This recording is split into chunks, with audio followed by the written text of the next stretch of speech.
Me surpreendeu muito esse liquidificador, gente, ele é maravilhoso. Eu gostei dele por quê? Porque ele não é aquele trambolho. Tem quem goste daqueles liquidificador de acrílico, também tem o de vidro.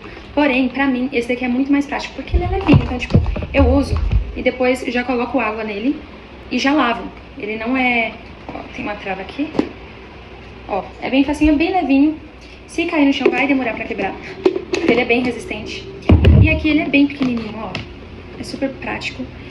Tem duas velocidades, uma mais calminha e outra bem potente. E tem essa partezinha aqui que é a parte que limpa. Eu amei, vale super a pena.